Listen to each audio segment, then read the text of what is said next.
ملکہ صحرا series season 4 سازشوں کے جال قسط نمبر 20۔ یہاں نادر شاہ بھی بے بس ہو گیا تھا۔ انہیں یہ تو اندازہ ہو گیا تھا کہ سیگال اس کے ساتھیوں میں سے اب شاید ہی کوئی بچا ہوگا، لیکن وحشی سردار پوری بستی اس طرح پھونک دے گا، اس کا گمان نادر شاہ کو بھی نہیں ہوا تھا۔ نہ ہی اس نے وحشیوں کو ایسی کوئی ہدایت کی تھی۔ اب دھڑا دھڑ جلتے ہوئے گھروں اور انسانی گوشت کے جلنے کی چراند کے سوا اور کچھ نہیں تھا۔ سورج بلند ہو گیا تھا، لیکن فضا پر دھواں چھایا ہوا تھا۔ وحشی اب بھی بستی میں کسی زندہ انسان کی تلاش کرتے پھر رہے تھے، یا پھر ممکن ہے انہیں اپنی عورتوں کی تلاش ہو۔ ریٹا ہاروے کی حالت کافی خراب نظر آ رہی تھی۔ ابتدا میں اس نے بھی گولیاں چلائی تھی، پھر انسانوں کو خون میں تڑپتے دیکھ کر اس نے رائفل پھینک دی تھی اور کانپتی ہوئی آنکھوں پر ہاتھ رکھ کر ایک چٹان کے پیچھے جا بیٹھی تھی۔ اب جبکہ یہ سارا کھیل بظاہر ختم ہو گیا تھا، تب بھی وہ اسی جگہ بیٹھی ہوئی تھی۔ میڈم ہاروے، کیا ہو گیا آپ کو؟ آخر آپ ایسی تو نہ تھیں۔ خدا کے لیے ریٹا ہاروے کی آواز سسکی بن کر نکلی۔ آپ کو کیا ہو گیا میڈم ہاروے؟ کیا ہو گیا آپ کو؟ آخر آپ ایسی تو نہ تھیں، تم لوگ بھی تو ایسے نہ تھے۔ نہ جانے تم سب ایسے کیوں بن گئے، نہ جانے کیا ہو گیا تمہیں۔ ریٹا ہاروے رونے لگی۔ کچھ سمجھ میں نہیں آتا، کیا ہو رہا ہے آپ کو ریٹا ہاروے؟ آخر کیا ہوا آپ کو؟ کتنے لوگ موت کا شکار ہوئے۔ وہ دیکھو کیا کرتے پھر رہے ہیں وہ لوگ۔ کون؟ وہ کالے لوگ۔ ایک یہ شخص لکھ کر تو میری بات مائیکل بالآخر ہم سب کو اسی طرح موت کے حوالے کر دے گا۔ کون؟ وہی سردار خان۔ وہ کچھ اور ہے باہر، میری بات مان لو۔ میں بہت کچھ دیکھے ہوئے ہوں، مجھے وہ اس طرح کا نظر نہیں آتا جس طرح کا وہ خود کو ظاہر کرتا ہے۔ مجھے ایک بات بتاؤ ریٹا، کیا ابھی تک ہمیں اس نے کوئی نقصان پہنچا ہے؟ پہنچے گا، اطمینان رکھو پہنچے گا۔ اس نے سیگال جیسے شخص کو جلا دیا۔ ہم کس کھیت کی مولی ہیں، وہ ہم سب کو فنا کر دے گا۔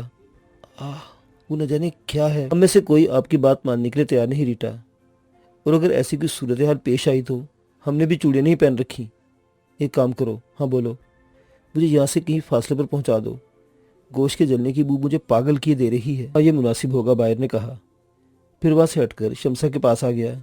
بیبی، تم اگر مناسب سمجھو تو ریٹا کے ساتھ وہاں چلی جاؤ، بچی کو بھی دھواں نقصان دے گا، وہاں تم دھوئیں سے بچ جاؤ گی اگر تم محسوس نہ کرو۔ عرشی خاموشی سے اٹھ گئی۔ وہ خود گل کو بھی دھوئیں سے بے چین محسوس کر رہی تھی۔ اس نے ریٹا کو ساتھ آنے کا اشارہ کیا اور ریٹا اس کے ساتھ چل پڑی۔ کافی فاصلے پر پہنچ کر ریٹا رک گئی۔ بس یہاں ٹھیک ہے، اس نے ہانپتے ہوئے کہا۔ اس زمین پر بیٹھ گئی، چند لمحات ہانپتی رہی، پھر عرشی کو دیکھ کر بولی، تم انگلش بھی سمجھ لیتی ہو اور بول بھی لیتی ہو، مجھے علم ہے، میری بات سنو گی؟ جی، عرشی نے کہا۔ تم لوگ جس سطح کے لوگ نظر آتے ہو وہ نہیں ہو۔ عرشی ایسی اداکاری کرنے لگی جیسے ریٹا کی بات سمجھنے کی کوشش کر رہی ہو۔ پھر وہ ٹوٹی پھوٹی انگریزی میں بولی، میں زیادہ انگریزی نہیں جانتی، آپ کیا کہنا چاہتی ہیں؟ تم کون ہو؟ میرا نام شمسا ہے۔ او نہیں، میں نہیں مان سکتی، بالکل نہیں مان سکتی۔ ریٹا نے دونوں ہاتھوں سے سر پکڑ لیا۔ عرشی تمسخرانہ نظروں سے اسے دیکھ رہی تھی۔ دوسری طرف نادر شاہ کہہ رہا تھا، مجھے واقعی ان کے اس طرح بکھر جانے کی امید نہیں تھی، لیکن ان کے ساتھ بھی ایسا ہی ہوا ہے اور وہ انتقام میں دیوانے ہو گئے ہیں۔ اگر ہم ان کی مدد نہ بھی کرتے تب بھی یہی ہونا تھا، اور میں سمجھتا ہوں یہ برا نہیں ہوا ہے۔ اس نے جس طرح ان معصوم انسانوں کو مشکل میں ڈال رکھا تھا وہ تو اچھا نہ تھا۔ ہم پہلے بھی آ چکے ہیں، ان علاقوں میں خطرات ضرور تھے، یہ وحشت خیزی نہیں تھی۔ اب کیا کریں؟ گولیوں کی اب کوئی آواز نہیں ہے، آگے بڑھیں، ضروری ہے دیکھے تو صحیح، نادر شاہ نے کہا۔ تب پھر چلو، لارک اینجلو بولا، اور سب تیار ہو گئے۔ شمسا کہاں ہے؟ اسے بلا لیں، نادر شاہ نے کہا۔ اسے بعد میں لیں گے سردار خان، ریٹا ان حالات سے دل شکستہ ہو گئی ہے، وہ شاید وہاں نہ جا سکے، اسے ریٹا کے پاس رہنے دو، مائیکل نے کہا۔ نادر شاہ کے چہرے پر ایک لمحے کے لیے عجیب سے تاثرات پیدا ہوئے۔ اس نے کہا، میڈم ہاروے کو تنہا رہنے دیں، شمسا کو بلا لیں۔ کمال کرتے ہو، وہ یہاں تنہا کیسے رہے گی؟ ہم بعد میں دونوں کو۔ شمسا! نادر شاہ نے زور سے آواز لگائی اور وہ سب چونک کر اسے دیکھنے لگے۔ سر ہدایت اللہ گہری نظروں سے نادر شاہ کو دیکھ رہے تھے۔ وہ خود بھی عرشی کو یہاں نہیں چھوڑنا چاہتے تھے۔ ریٹا ہاروے ہوتی کون ہے؟ اس وقت نادر شاہ کے عمل کو انہوں نے بہت پسند کیا۔ کیوں آواز دے رہے ہو اسے؟ جو کچھ میں نے کہا ہے تم سے۔ شمسا!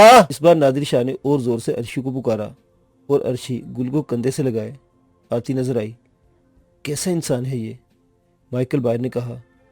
کسی نے کوئی جواب نہیں دیا۔ اتنی دیر میں عرشی اس کے پاس آ گئی۔ چلو، نادر شاہ بولا، اور عرشی کے ساتھ آگے بڑھ گیا۔ میں ریٹا کو لے کر آتا ہوں۔ تم لوگ آگے بڑھو، لارک اینجلو بولا اور ریٹا کی طرف چل پڑا۔ باقی لوگ آگے بڑھنے لگے تھے۔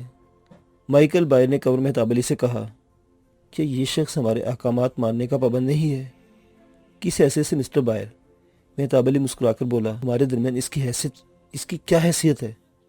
بائر نے غصے لہجے میں کہا، اس وقت وہ انچارج ہے۔ قبر نے کہا، پھر بولا، عقل سے کام لو بائر، میری رائے ہے کہ اس کے دل میں نفرت کا بیج نہ بو، نقصان اٹھاؤ گے۔ وہ لوگ کشاں کشاں جلتی آبادی کی طرف بڑھنے لگے۔ بائر اس کے بعد کچھ نہیں بولا تھا، لیکن وہ پلٹ کر پیچھے دیکھنے لگا تھا۔ پھر سے لارک اینجلو اور ریٹا ہاروے کو دیکھا۔ لارک اسے سنبھالے ہوئے لا رہا تھا۔ مرزا نصیر بیگ کی حالت خود بھی بہت خراب تھی۔ خون پانی میں تیرنے کی وجہ سے دھل گیا تھا، لیکن کپڑے بری طرح غلیظ ہو گئے تھے۔ زاہد کی حالت بھی اس سے مختلف نہیں تھی۔ ادھر جیمز پیرے اور دوسرے لوگ بھی ششدر تھے۔ فیروز، ایمرے اور یوٹ نے جو ناقابل یقین کارنامہ سر انجام دیا تھا، اس پر ابھی تک کسی کو یقین نہیں آ رہا تھا۔ انہوں نے فوری سفر اس کے لیے اختیار نہیں کیا تھا کہ دن کی روشنی میں انہیں تلاش کیا جا سکتا ہے۔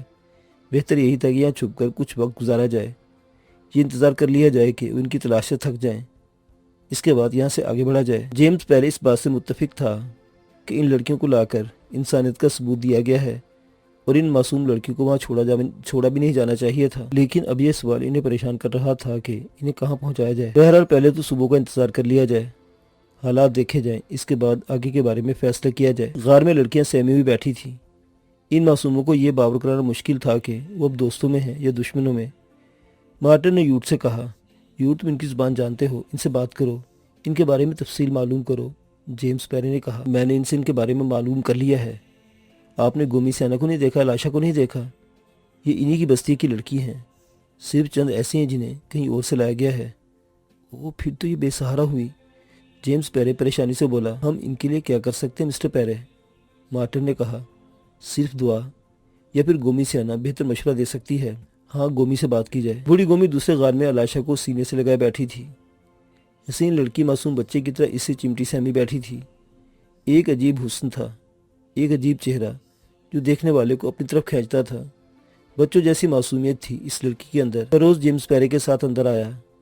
ان دونوں کے قدموں کی آواز پر علاشا سیدھی ہو کر بیٹھ گئی۔ اس نے فیروز کو دیکھا، وہ نہ جانے کیوں فیروز کو محسوس ہوا کہ اس کی آنکھیں بول رہی ہیں، وہ کچھ کہہ رہی ہیں۔ یہ تو سمجھ میں نہیں آیا تھا، لیکن کچھ ایسا ضرور تھا جو اسے اچھا لگا تھا۔ آؤ انسان دوست، پھر آخر تم نے وہ کیا جس کے لیے سرگردہ ہو۔ نیکیوں کے مختلف روپ ہوتے ہیں، لیکن نیکی ہر شکل میں نیکی کہلاتی ہے۔ میرا اس میں کوئی کردار نہیں مقدس ماں، تمہارا کردار ہے۔ میں نہیں سمجھتا اس پورے کام میں فیروز، یوٹ اور ایمرس سرگرم رہے ہیں۔ ان کا رہنما کون ہے؟ اصولی طور پر تم، جیمز پیرے بولا۔ مجھے کس نے تلاش کیا؟ یوٹ نے۔ یوٹ کو یہاں تک کون لایا؟ ایمرے۔ جیمز پیرے ہنس کر بولا، بہرحال یہ تمہاری نیکی کا دوسرا روپ ہے۔ آؤ بیٹھو، خونی صبح میں دیر ہے، میں تم سے ایک مشورہ چاہتا ہوں، کہو۔ ایمرے کو ایلما مل گئی اور تمہیں علاشا، ان لڑکیوں کا کیا ہوگا؟ ستارے بول رہے ہیں، ستارے بول رہے ہیں۔ کیا مقصد ماں؟ پیرے نے پوچھا، اور بوڑھی نے گردن جھکا کر آنکھیں بند کر لی۔ دیر تک وہ گردن جھکائی رہی، پھر بولی، خون کا بدلہ خون، آگ کا بدلہ آگ۔ آگ جل رہی ہے، خون ابل رہا ہے، بہت کم وقت ہے، صبح ہونے دو، ان کا ٹھکانہ تباہ ہو جائے گا، ان کے لیے فکر مند نہ ہو۔ پیرے خاموشی سے باہر نکل آیا تھا۔ دیکھو کیا ہوتا ہے، اس نے کہا۔ پھر انہوں نے ایک محتاط رات گزاری تھی، اور صبح کو بوڑھی گومی سینا کی پیش گوئی درست ثابت ہوئی تھی۔ پہلے فائر پر وہ چونکے تھے، آواز کہیں دور سے آئی تھی، پھر گولیوں کی بارش ہونے لگی، اور صاف محسوس کر لیا گیا کہ بستی پر حملہ ہوا ہے۔ حملہ ور کون تھے یہ پتہ نہیں چل سکا، لیکن ایمرے مچل گیا۔ اس نے لپک کر اسلحہ اٹھا لیا۔ یوٹ تو اس کے وجود کا حصہ تھا، اس کے ہاتھ میں بھی رائفل آ گئی۔ کیا کرنا چاہتے ہو ایمرے؟ حملہ آوروں کی مدد، ایمرے نے کہا۔ مناسب نہ ہوگا۔ کیوں؟ سیگار ہماری طرف متوجہ ہو جائے گا، خاموشی بزدلی ہوگی۔ ٹھہرو، سوچو، انتظار کرو۔ فیروز، تمہارا کیا خیال ہے؟ رائفل سنبھال کر مورچہ بندی کر لینی چاہیے، کہیں دھوکے میں مارے نہ جائیں، فیروز نے کہا، اور سب اس شخص کی طرف متوجہ ہو گئے جو باہر سے دوڑتا ہوا آیا تھا۔ کیا ہے؟ جیمز پیرے نے پوچھا۔ تو لوگ دریا کے کنارے جمع ہو رہے ہیں، اس طرف اشارے کر رہے ہیں، اس شخص نے بتایا۔ صورتحال لمحہ ہر لمحہ بدل رہی تھی۔ اب یہ گفتگو ہو رہی تھی کہ وحشیوں کا شور سنائی دیا۔ اس کے بعد ساری آوازیں مدھم ہو گئی۔ آگ کا کھیل شروع ہو گیا۔ پھر ایمرے سے برداشت نہ ہو سکا اور اس نے بے اختیار سیگال کے آدمی پر فائرنگ شروع کر دی۔ اب انتظار حماقت تھی، چنانچہ سب اس ہنگامے میں شریک ہو گئے، یہاں تک کہ انہوں نے نصیر بیگ اور زاہد کو دیکھ لیا۔ دونوں کی تقدیر اچھی تھی کہ انہیں پہچان لیا گیا، ورنہ پانی میں بھی انہیں گولیوں کا نشانہ بنایا جا سکتا تھا۔ بالآخر دونوں کنارے پر آ گئے۔ کچھ ایسے بے حال ہوئے تھے اس ہنگامے کا بھی احساس نہ رہا۔ وہ کنارے پر لمبے لمبے لیٹ گئے۔ جیمز پیرے آنکھیں پھاڑے انہیں دیکھ رہا تھا۔ بہرحال اس نے سنبھل کر کہا، ممکن ہے وہ دریا پار کرنے کی کوشش کریں، اس لیے غاروں میں آ جاؤ، انہیں سہارا دو، یہ شدید زخمی ہے۔ پیرے کے آدمیوں نے انہیں گھسیٹ کر محفوظ جگہ پہنچا دیا۔ ہم زخمی نہیں ہیں، لیکن ہمارے اعصاب ہمارا ساتھ نہیں دے رہے، مرزا نصیر بیگ بولا۔ وہ پیرے حیرت سے دیکھنے لگا۔ لیکن تمہارے لباس خون میں لتھڑے ہوئے ہیں، یہ خون دوسرے لوگوں کا ہے جو اچھل کر ہم پر گرا ہے، ہم کچھ زخمیوں کے نیچے دب گئے تھے۔ اوہ، جیمز پیرے نے آہستہ سے کہا۔ مرزا نصیر بیگ نے آنکھیں بند کر لی تھی اور زاہد سکتگی سے عالم میں زمین پر چت پڑا ہوا تھا۔ دوسری طرف شور قیامت بلند تھا اور سیاف وحشی اپنا کام کر رہے تھے۔ ان لوگوں نے اب بھی باہر کی مورچہ بندی ختم نہیں کی تھی اور صورتحال سے پوری طرح چوکس تھے۔ سیگال کے چند ساتھیوں نے دریا میں چھلانگیں لگائی اور پانی کے بہاؤ کے ساتھ بہتے چلے گئے۔ کچھ وہ تاجر بھی تھے جو مرنے سے بچ گئے تھے۔ عورتوں کے سوداگر تھے کم بخت، اپنی برائیاں مکمل کرنے کے لیے دور دراز سے سفر کر کے آئے تھے، لیکن یہاں اس وحشی خطے میں موت نے آ لیا تھا۔ قدرت کا انتقام جب شروع ہوتا ہے تو اس کے رنگ مختلف ہوتے ہیں۔ عیش و عشرت کے رسیہ، دولت کے انبار دبا کر لانے والے بے کسی کی موت مر رہے تھے۔ ان کی کشتیاں ان کے پاس نہیں تھی، وہ اپنے جہازوں پر واپس بھی نہیں جا سکتے تھے اور موت ان کا تعاقب کر رہی تھی۔ یہ سلسلہ نہ جانے کب تک جاری رہا، خوریزی ہوتی رہی اور پھر بستی سے آگ کے بادل بلند ہونے لگے۔ اب اس بات کا امکان نہیں تھا کہ وہ لوگ بچ کر یہاں تک پہنچ سکے۔ قدرت نے اپنا کام پورا کر لیا تھا۔ جیمز پیرے کے ساتھی اب بھی حالات پر نگاہ رکھے ہوئے تھے۔ دریا پار کر کے آنے والوں کو کسی قیمت پر یہاں تک نہیں پہنچنے دینا تھا۔ نہ جانے کیا کیا ہو رہا تھا۔ بالآخر مرزا نصیر بیگ اور زاہد کی کیفیت درست ہو گئی۔ اپنا لباس وہ تبدیل نہیں کر سکتے تھے، کیا کہتے کس سے مانگتے، لیکن خود اٹھ کر باہر نکل آئے تھے۔ نصیر بیگ نے جیمز پیرے سے کہا، مسٹر جیمز پیرے، اس نازک وقت پر آپ نے جس طرح ہماری مدد کی ہے اس کے لیے شکریہ کے الفاظ تو بے معنی ہیں، لیکن آپ کے ساتھ مل کر ہم بھی اپنا فرض پورا کرنا چاہتے ہیں۔ تم لوگ آرام کرو، صورتحال ایسی نہیں ہے کہ ہم کوئی غیر دانش مند قدم اٹھائیں، ہم تو صرف اپنا تحفظ چاہتے ہیں۔ جیمز پیرے نے کہا، پھر چونک کر بولا، لیکن تم سیگال کی آبادی میں کیسے آگے نصیر بیگ، مجھ اس بارے میں بتاؤ۔ تقدیر نے ساتھ چھوڑ دیا، تقدیر نے ایسا زخم بگایا دل پر کہ اس زخم کا کوئی مداوع نہیں ہو سکتا۔ نصیر بیگ روندھی آواز میں بولا، تو کیا ہوا، کیا ہو گیا؟ کیا ہونا تھا، جو ہوا بہت ہی برا ہوا۔ تمہیں میرا ساتھی ولیم آرنلڈ تو یاد ہی ہوگا۔ ہاں، مجھے اچھی طرح یاد ہے، جیمز پیرے بولا۔ ہمارے ساتھ اور بھی بہت سے افراد تھے مسٹر جیمز پیرے۔ ہاں، تو کیا وہ کام آ گئے؟ کہانی مختصر نہیں مسٹر جیمز پیرے، یوں سمجھ لو کہ ایک ایسی جگہ ہم ان لوگوں کے ہاتھ تک گئے جہاں ان کے آنے کا کوئی امکان نہیں تھا۔ آرام اور سکون کی نیند سو رہے تھے کہ رات کی تاریکیوں میں سیگال اور اس کے ساتھی ہم پر آ پڑے، لیکن اس سے پہلے کہ کچھ اور لوگ بھی ہمارے لیے کانٹے بو گئے تھے۔ کیا مطلب؟ میں نے تم ان لوگوں کے بارے میں بتایا تھا اور تم نے بھی مجھے ان کی کہانی سنائی تھی، یعنی قمر مہتاب علی، سر ہدایت اللہ، مائیکل بائر وغیرہ وغیرہ۔ وہ لوگ بڑے ہی شاطر اور کینہ پرور لوگ ہیں۔ تم تصور بھی نہیں کر سکتے مسٹر جیمز پیرے کے کس قسم کے لوگ ہیں۔ انہوں نے اپنے بچاؤ کے لیے ہم سب کو موت کے آغوش میں پہنچانے کی کوشش کی تھی، لیکن کیسے؟ انہوں نے سیگال کے کچھ آدمی کو ہلاک کر دیا اور اس جگہ ہلاک کیا جہاں ان کے روانہ ہونے کے بعد ہم پہنچے تھے۔ سیگال کا گروہ ان کی تلاش میں آیا اور ہم ان کے جال میں پھنس گئے۔ ہمیں گرفتار کر کے وہ لوگ اپنی بستی میں لے آئے۔ وہ تو میری دانشمندی تھی کہ میں نے بمشکل تمام سیگال کو حقیقت بتا کر اپنی جان بچائی، ورنہ مارے گئے تھے ہم۔ شاید مسٹر جیمز پیرے آپ کو یہ بات معلوم نہ ہو کہ سیگال آدم خور ہے۔ آدم خور؟ ہاں، مگر وہ افریقی تو نہیں تھا۔ یہی تو ایک دلچسپ بات تھی۔ بے شک افریقی نہیں تھا، لیکن اتنا خونخوار تھا کہ تصور بھی نہیں کیا جا سکے۔ پتہ نہیں اس کی کیفیت کیا ہے۔ شیطان آسانی سے مسٹر جیمز پیرے، تو کیا خیال ہے تمہارا، وہ نکل گیا ہوگا؟ یہ تو خدا ہی بہتر جانتا ہے، لیکن میں نے اپنی آنکھوں سے اپنے دوست ولیم آرنلڈ کو سیگال کے ساتھیوں میں تقسیم ہوتے دیکھا ہے۔ تقسیم ہوتے دیکھا ہے؟ ہاں، تمہاری باتیں ہمیشہ ادھوری ہوتی ہیں، تم کبھی اپنی بات کی وضاحت نہیں کرتے۔ مرزا نصیر بیگ، ہمیشہ گول مول بات کرتے ہو۔ ان لوگوں نے، میرا مطلب ہے سیگال کے آدمیوں نے، اس کے جسم کے ٹکڑے ٹکڑے کیے اور اسے کھا گئے۔ اوہ مائی گاڈ، کیا واقعی؟ ہاں، میرے ساتھی سے پوچھ لیجئے۔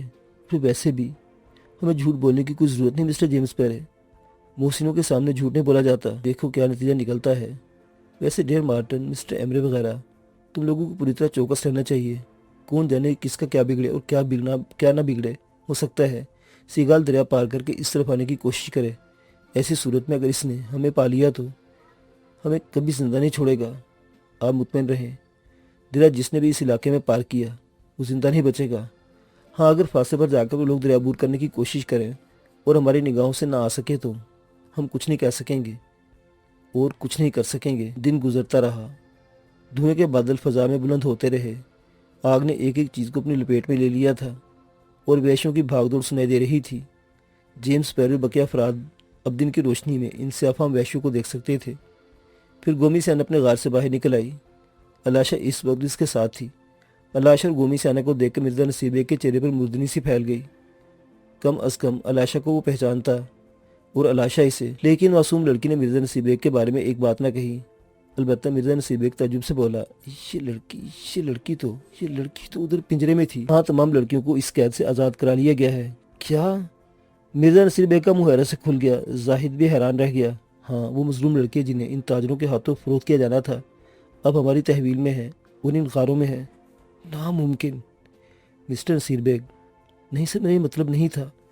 میں یہ کہہ رہا تھا کہ آخر کیسے؟ آپ لوگ تو دریا پار ہیں اور لڑکیاں، او میرے خدا، یہ کیا عجوبہ ہو گیا۔ رات کو تو میں نے انہیں پنجروں میں بند دیکھا تھا کہ اس لڑکی کے ساتھ ایک اور سفید فام لڑکی بھی ہے۔ ہاں، نصیر بیگ نے خشک ہونٹوں پر زبان پھیر کر زاہد کی جانب دیکھا۔ اگر ایلما بھی ان کے ساتھ ان لوگوں کے درمیان ہے تو پھر ان کی خیر نہیں، کیونکہ ایلما ان کے خلاف وہ باتیں کہے گی جو یہ لوگ ان لڑکیوں کے لیے کر چکے تھے۔ زاہد کی گردن جھکی ہوئی تھی۔ بہرحال جیمس پیرے نے کہا، رات کی تاریکی میں ہم نے یہی کارنامہ سر انجام دیا ہے کہ ان لڑکیوں کو وہاں سے نکال لائے۔ مرزا نصیر بیگ نے اتنی دیر میں وہ سوچ لیا تھا۔ وہ کہنے لگا، ڈیر جیمس پیرے، تقدیر کی بات ہے، تقدیر جس کا بھی ساتھ دے۔ جو کام میں نے سوچا تھا وہ تم نے کر ڈالا۔ میری اور میرے دوست کی دلی خواہش تھی کہ ان لڑکیوں کی مدد کی جائے، اور حقیقت بھی ہے کہ ہم نے وہاں سیگال کی دوستی اس لیے حاصل کی تھی کہ جس طرح بھی بن پڑے ان لڑکیوں کی مدد کی جا سکے۔ اب ہمارے ساتھیوں کو ہلاک کر دیا گیا تھا اور سیگال ہم لوگوں سے بھی بدظن تھا، لیکن ہم نے کچھ اسے ایسی پٹری بڑھائی کہ وہ بالآخر ہمیں رائے دینے پر آمادہ ہو گیا۔ شاید تمہیں پتہ نہیں ڈیر جیمس پیرے کے سیگال بردہ فروش ہے اور عورتوں کا سوداگر۔ ان سیاہفام لڑکیوں کو اور ان دو سفیدفام لڑکیوں کو اس نے اپنی قید میں رکھا ہوا تھا اور وہ ان کی زیادہ سے زیادہ قیمت وصول کرنا چاہتا تھا۔ ہم نے بمشکل تمام صورتحال پیدا کی کہ جس طرح بھی بن پڑے ان لڑکیوں کو اس پنجرے سے آزادی دلائیں۔ طے کیا گیا تھا کہ ہم انہیں ان کشتیوں کے ذریعے لے کر فرار ہوں گے، جو تاجروں کی کشتیاں ہیں جو ساحل سے لگی ہوئی ہیں۔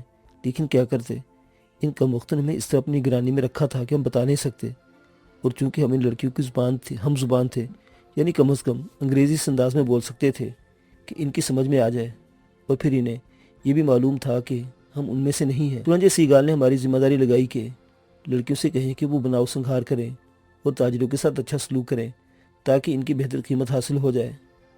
اس بدبخت نے ہمیں اپنا دلال بنا کر ان لڑکیوں کے پاس بھیجا، اور ہماری تقدیر دیکھو کہ ہمیں جانا پڑا۔ ہم نے ان سے وہی الفاظ کہے جو سیگال نے ہم سے کہے تھے، لیکن ہمارے دل خون کے آنسو رو رہے تھے، اور ہم نے دل میں فیصلہ کر لیا تھا کہ بچیوں، جس وقت تمہیں نیلامی کے چبوترے پر لے جایا جائے گا اس وقت ہم وہ کام کریں گے، تمہیں ہلاک کر کے خودکشی کر لیں گے یا پھر سیگال کو ہلاک کر دیں گے۔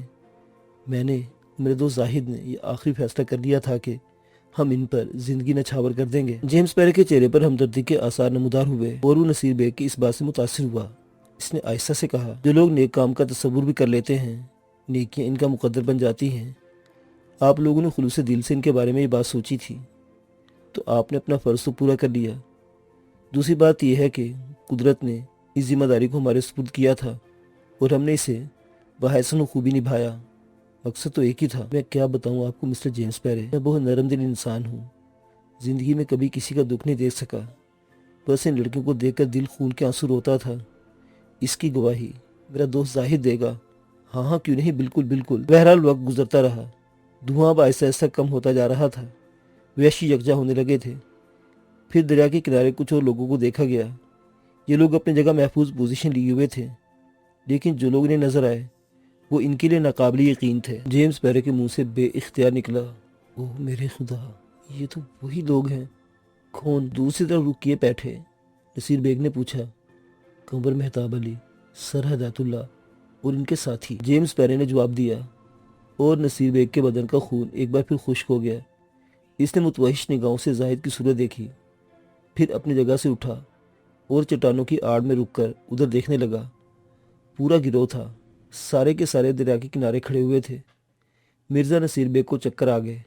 اب کیا ہوگا، اس نے دل میں سوچا۔ زوما کی دیکھا دیکھی اس قبیلے کے تمام لوگ گھٹنوں کے بل بیٹھ گئے اور انہوں نے ہاتھ سیدھے کر کے گردنیں جھکا لی۔ یہ تعظیم تھی بوانا کے لیے۔ مسٹر یوٹ، ان سے کہو کہ میں اس کا آقا نہیں دوست ہوں، اسے بتاؤ۔ یوٹ نے افریقی زبان میں زوما سے الفاظ کہے تو زوما سردار خان کے پورے بدن کو بوسے دینے لگا۔ وہ اس سے اظہار عقیدت کر رہا تھا۔ حقیقت تو یہ کہ سردار خان نے لوگوں کی مدد کی تھی۔ اس کی ہمت اور حکمت عملی نے آج انہیں ہی نہیں بلکہ ان مظلوم لڑکیوں کو بھی آزادی دلوا دی تھی، اور اگر یہ فروخت ہو جاتی تو نہ جانے ان کا مستقبل کیا ہوتا۔ سر ہدایت اللہ نے کہا۔ یوٹ نے زوما سے اس کے بارے میں پوچھا تو زوما نے آنسو بہاتے ہوئے کہا، میں ایک بدکار سردار ہوں جو اپنے قبیلے کی حفاظت نہیں کر سکا۔ سیگال نے قبیلے پر حملہ کر کے اسے تباہ کر دیا، ہماری لڑکیاں اٹھا لے گیا۔ ہم قبیلے سے بھاگ آئے تھے، مگر ہم تنہا کچھ نہ کر سکتے تھے کیونکہ سیگال کے پاس آگ اور دھماکے والے ہتھیار تھے، اور ان ہتھیاروں کے سامنے ہمارے ہتھیار کارگر ثابت نہیں ہوئے، اور اب بھی نہ ہوتے اگر بوانا ہماری مدد نہ کرتا۔ بوانا نے آگ اور دھماکوں کا جواب آگ اور دھماکوں سے دیا۔ وہ ہمارا رہنما ہے، ہم اس کے لیے ہزاروں بار زندگی قربان کر سکتے ہیں۔ میرے جذبات کی ترجمانی کرنے والے چھوٹے انسان، بوانا سے کہو کہ اس نے ہماری عزتوں کی حفاظت کی ہے، اس نے ہماری لڑکیوں کو ہمیں دلوایا ہے۔ وہ ہم سے لاکھ بار ہماری زندگی مانگے، ہم اپنے آپ کو اس پر قربان کرنے کے لیے تیار ہیں۔ اس سے کہو کہ وہ ہمیں ہدایت دے، ہمیں بتائے کہ ہم اس کے لیے کیا کریں، ہم اس کی محبت کا قرض کیسے ادا کریں۔ یوٹ نے الفاظ سردار خان کو بتائے تو سردار خان مسکرا کر رہ گیا۔ سردار زوما سے کہو، ان لڑکیوں کے مل جانے کی خوشی مجھے بھی اتنی ہی ہے جتنی اسے ہے۔ میں نے انسانیت کا قرض ادا کیا ہے اور فرض بھی۔ اس سے کہو کہ وہ میری محبت کا قرض اس طرح ادا کرے کہ اگر کبھی افریقہ کے ان خطرناک علاقوں میں کچھ لوگ آ کر پھنس جائیں جن کے پاس زندگی کا راستہ نہ ہو تو میرے نام پر ان کی مدد کرے اور انہیں ہر قسم کی مشکلات سے نکالے۔ یوٹ ترجمانی کے فرائض سر انجام دے رہا تھا۔ اسے جو سردار خان کا پیغام ان لوگوں کو دیا تو زوما نے دونوں ہاتھ پھیلا کر سر جھکا کر کہا، وانا کی بات میں اپنے سینے میں اتار لی اور میں اس کے قرض کی جب تک زندہ ہوں ادائیگی کرتا رہوں گا۔ سردار خان نے یوٹ کی مدد سے پوچھا، ان سے کہو اب اس کا کیا ارادہ ہے؟ جواب میں زوما نے کہا، ہم ان لڑکی کو ساتھ لے کر اپنے آبادی میں واپس جائیں گے، اس قبیلے کو پھر سے تعمیر کریں گے اور وہاں نئے سرے سے زندگی کا آغاز کریں گے۔ سردار خان نے کہا، یوٹ زوما سے کہو اب وہ دریا عبور کر کے واپس چلا جائے، اور اسے یہ بھی کہو کہ سیگال کی بستی میں سے اپنے کام کی جو بھی چیز نظر آئے اسے اٹھا کر لے جائے، میں نے اسے ان کی ملکیت قرار دیا ہے۔ یوٹ الفاظ دہرانے لگا تو ریٹا ہاروے نے مائیکل سے کہا، دیکھا تم نے، یہ ہوتا ہے کسی کو حد سے زیادہ آگے بڑھانے کا نتیجہ۔ آخر اس شخص کو اس کے کیا اختیارات ہیں؟ یہ سچ مچ بوانا بننے کی کوشش کر رہا ہے۔ اس بات کا جواب مائیکل بائر نے خود ہی ریٹا کو دیا، کہنے لگا، جو محسوس ہوتا ہے میڈم ہاروے کہ آپ کو اس شخص سے کوئی بنیادی اختلاف ہو گیا ہے۔ آپ اس کی کسی بھی بات کو پسندیدگی کی نگاہ سے نہیں دیکھتی، حالانکہ آپ نے دیکھا کہ یہ وحشی اس وقت اس پر کس طرح جان نثار کر رہے ہیں۔ حقیقتاً اگر یہ صرف ایک اشارہ کر دے تو یہ سب کے سب ہماری تکا بوٹی کر ڈالیں گے۔ بہرحال اگر کسی شخص کو عظمت مل رہی ہے تو آپ یہ کیوں نہیں سوچتی کہ وہ ہمارا اپنا ہی ساتھی ہے؟ آپ اسے نظر انداز نہ کریں۔ وہ تو کچھ ٹھیک ہے سب، لیکن ایک چھوٹے ذہن کے انسان کو اتنا آگے نہیں بڑھنا چاہیے۔ کچھ کہتے کہتے سنتے ہوئے اسے ہم سے مشورہ کر لینا چاہیے، جو اس کا فرض ہے، کیونکہ وہ ہمارے پائے کا آدمی نہیں ہے۔ آپ کی بھول ہے میڈم ہاروے، آپ کسے چھوٹا سمجھتی ہیں؟ وہ جو آپ کے ساتھ صرف آپ کی خواہش پر آیا ہے۔ میں اس کی وکالت نہیں کر رہا، کچھ حقیقتیں بیان کر رہا ہوں۔ مجھے بتائیے، اس نے ہر لمحہ سب سے آگے بڑھ کر عمل نہیں کیا؟ کیا وہ ہم سب پر فوقیت نہیں رہ گیا؟ اس نے جو کچھ کیا ہے اس کا پھل پا رہا ہے، وہ میرا دعویٰ ہے کہ آئندہ بھی وہ ہمارے لیے کارآمد ثابت ہوگا۔ پھر مسٹر بائر، اس شخص کو وہی مقام ہونا چاہیے جو اصولی ہے، اسے وہی مقام ملا ہے جو اصولی ہے۔ آپ بھی ٹریپ ہو گئے مسٹر بائر۔ نہیں، میں بیجا مخالفت کا قائل نہیں ہوں، آخر اس کی کوئی وجہ بھی ہو۔ وجہ ہے کیا؟ میرا ذہن بہت دور تک سوچتا ہے، اس وقت آپ کا ذہن کیا سوچ رہا ہے؟ مائیکل بائر نے مسکرا کر کہا، وہ تاجر جو لڑکے خریدنے آئے تھے ہلاک ہو چکے ہیں۔ ریٹا ہاروے بولی، بالکل، لڑکے خریدنے کے لیے وہ کچھ ساتھ بھی لائے ہوں گے۔ وہ کیا ہوگا؟ کیا مطلب؟ آپ سیگال کو بیوقوف سمجھتے ہیں؟ سیگال کو نہیں، وہ بیوقوف نہیں تھا۔ قیمتی دولت کے عوض وہ لڑکیاں فروخت کرتا ہوگا، بے شک۔ کیا وہ دولت ان بستیوں میں نہ ہوگی؟ ہاں۔ مائیکل بائر کا منہ حیرت سے کھل گیا، پھر وہ سرسری آواز میں بولا، خدا کی پناہ، آپ کے ذہن نے کتنا دور سفر کیا ہے۔ آپ کا خیال ہے کہ وہ دولت وہاں پڑی ہوگی؟ کیا نہ ہوگی؟ ہونا تو چاہیے۔ اور اس فراخ دل شہنشاہ نے انہیں اجازت دے دی ہے کہ وہ وہاں سے ہر چیز لے جا سکتے ہیں۔ ریٹا ہاروے زہریلے لہجے میں بولی۔ وائر کچھ دیر سوچتا رہا، پھر کہہ مار کر ہنس پڑا۔ کیوں ہنسے؟ کیوں؟ کیا کرو گی اس دولت کا ریٹا؟ کہ اس بوجھ کو لاد کر نیل کنٹھ کی جانب سفر کرو گی؟ ریٹا خاموش ہو گئی۔ معزز سامعین حضرات، سیگال کی موت کے بعد دولت کے حصول کے لیے ٹھنڈی دماغی جنگ نے کیا رخ اختیار کیا، یہ جاننے کے لیے اب ہم پڑھیں گے ملکہ صحرا، حصہ پنجم، وادی سنگ۔